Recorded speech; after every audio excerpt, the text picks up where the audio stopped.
Well, hi everyone. I'm Johnderick with my review of WWE NXT, and this one started strong, it finished strong, it featured Roderick Strong, and also had some strong storytelling. With a couple things I didn't necessarily like, but overall I did quite enjoy this episode, at least for the most part. Let me know what you guys have to say in the comments, so as I always love to hear from you guys, and thank you once again for tuning in. So we start off with a video package featuring Lee, Dijakovic, and Cross. You know, the events have been going on with them. Set to the tune of The End Is Here. Fucking love that song. Hit that nostalgia vein just perfectly. And we start off with women's tag team action. Dakota immediately fisting Io during her entrance. And we have Dakota and heel Candice versus Io and Tegan Nox. Want to say quickly, Tegan Nox, happy for her coming out and being who she is. If you have a problem with it, her or anybody doing that, fuck you. Heel Candice does not interest me at all. She is basically just Gargano's wife, only bad. She is a good wrestler, but she has no goddamn character. This match was fine. It was telling a good story between Io and Dakota, since obviously Dakota wants to take the title from Io, and that was the overriding story here.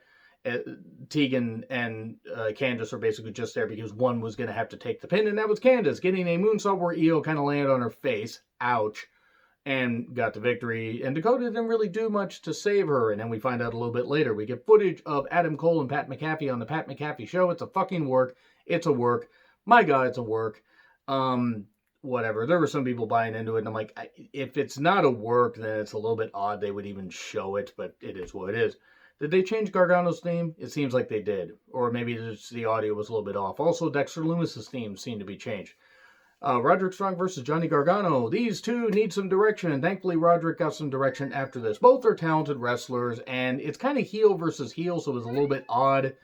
Though they almost seem to kind of be turning the Undisputed Era face, seemingly.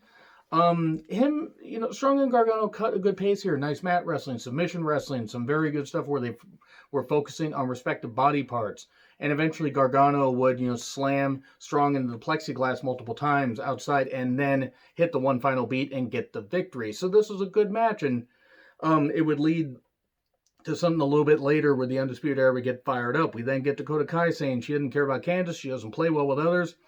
She wants to be the number one contender. Rhea says, well, I want to get Io, and Rhea's a bleach blonde now. I mean, cool, whatever. It's just a bit odd that suddenly, she just is after a couple weeks of, she was on TV recently with that, but yeah, whatever. Hey, she did Android 18 cosplay, and actually it suited her really well, so good on her. This was a fine promo, and obviously we're going to get a match between them to decide who will face Io Shirai at TakeOver XXX, the Pornhub edition. And then we get Thatcher saying he will run through both Loomis and Balor. Phrasing.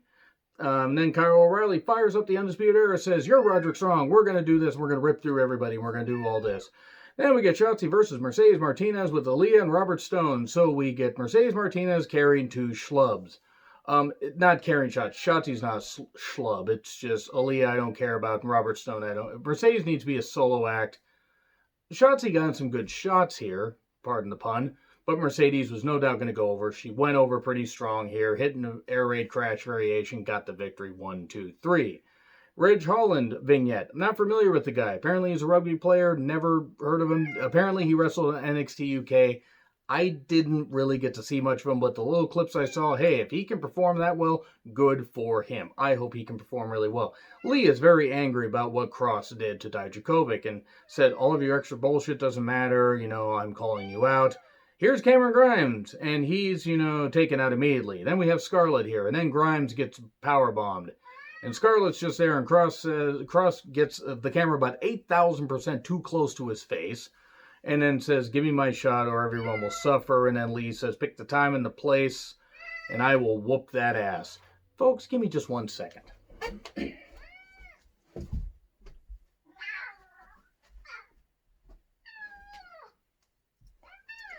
See, now, somebody didn't like how close the camera was to Karrion Kross's face. You didn't, did you? You really didn't. You didn't. By the way, in case you guys are new subscribers, this is Sir. This is my therapy cat, so to speak. He chose me, and I chose him. Didn't we?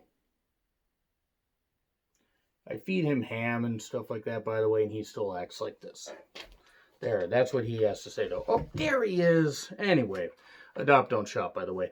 That was a good promo, though. It was nice to hear Lee fired up and everything. This was some pretty good stuff. I really did enjoy this. And Cross, just get the camera away from you a little bit. I mean, I met Karrion Kross. Really, really nice guy. Scary as fuck, but really nice guy. And then we get Fabian Eichner and Marcel Bartel versus Everrise, and they beat them with the European Bomb pretty quickly. Everrise had a couple shots in, but that was about it. In the Undisputed Era, Attacks the Champs. Apparently, I guess they're faces now, somehow. Bronson Reed video package about him growing up, and he says the thick boy dream will come true. Skipping through a lot of this because while I didn't mind this episode and actually enjoyed quite a bit of it, you really could, skip some of this and not miss shit. Regal then says he will not be bullied into making championship matches, and they will be earned like they always have been. Isaiah Swerve Scott versus Jake Atlas. Good match with some flippy shit, but some good storytelling. Jake Atlas, very good wrestler. Seen Swerve multiple times at indie shows. Guy's fucking ridiculous. Doesn't matter what size crowd he's in front of. He wrestles goddamn hard. And there was a weird, twister off the top. I don't even know what to fucking call it. What Atlas did. It was almost like he was trying to do some variation of a fall away, not a fall away slam, but like he was going to do a Death Valley Driver, and then he just caught him and fell back. And that was some pretty good stuff.